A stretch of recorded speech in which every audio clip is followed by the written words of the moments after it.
Yes, I'm back to take a look at some more video nasties, and this time we're gonna kick it off with quite a respected one, from quite a respected filmmaker, who we earlier saw on this list in part 9 with his movie Inferno. Of course, I'm talking about Dario Argento, and this time the movie Tenebrae. For some weird reason spelled without the A, which I really don't understand, but A. See what I did there? Anyway, Tenebrae. Well, let's see.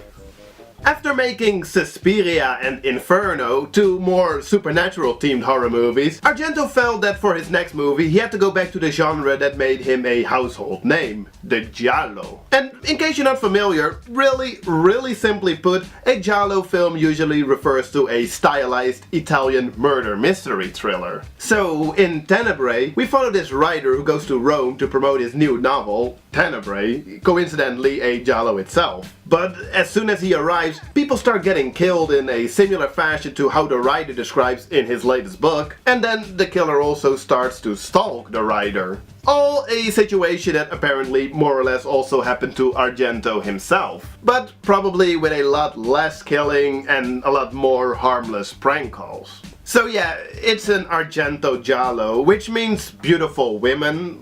A lot of them actually this time. This is his then wife. And this is actually a transgender. Doesn't matter, of course. And well, then we get some gruesome murders by an unseen killer wearing the famous black gloves. And you know that when you see these gloves in an Argento flick, that it is Argento himself playing the killer. That's pretty cool. Something else that's pretty cool is the soundtrack. By Goblin, of course. Well, most of Goblin at least. This theme song is just too awesome.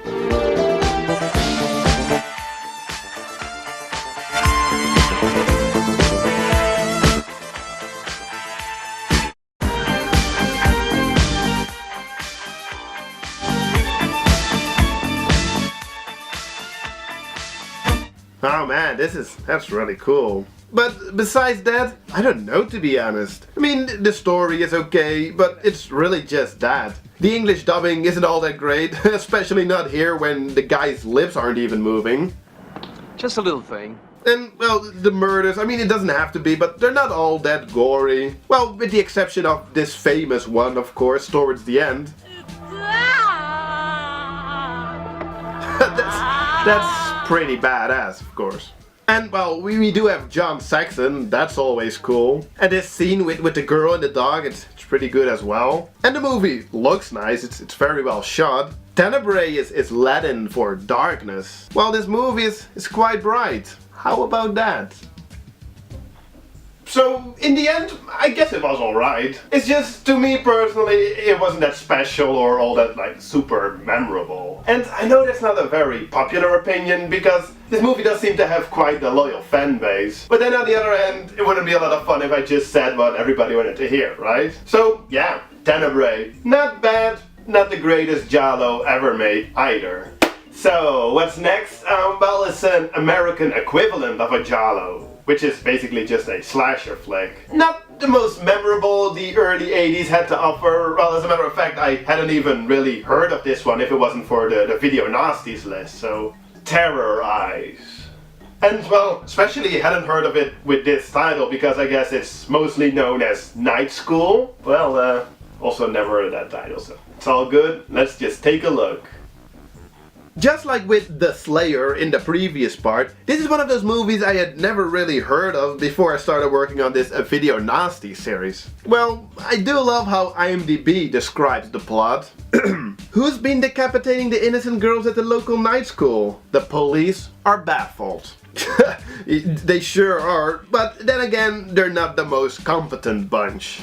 Maybe the guy we're after is a sailor, and he thought she was some kind of mermaid. Like, what do they call them, those Lorelei? So, who has been decapitating the innocent girls at the local night school? Well, must be this guy.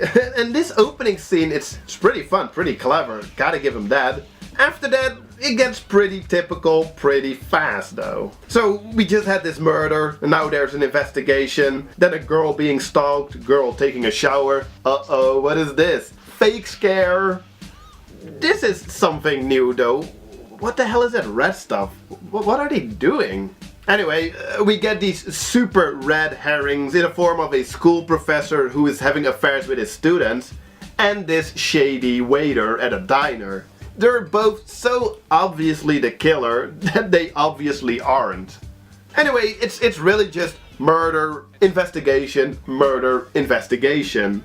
The murders are all done with this kukri, that's original at least, but the killings are so weird. Like how is he hitting them? It seems like he keeps just barely missing them, or I don't know. I mean, this is a weird decapitation. All the murder scenes, they're just so awkward. Yeah, great acting, girl. And what the fuck is wrong with this chick?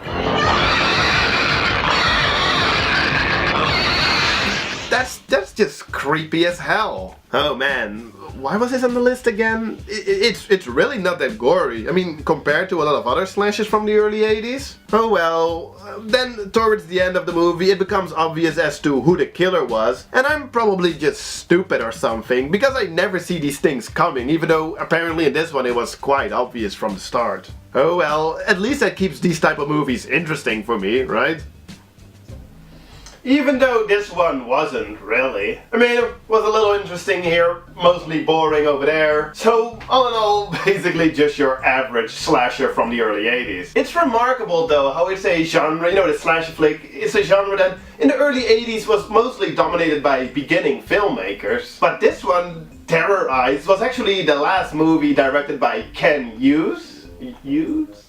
A director that had been making movies since the early 50s, including the classic children's movie Chitty Chitty Bang Bang. So, well, respect to you, sir, for trying your hands at the slasher genre.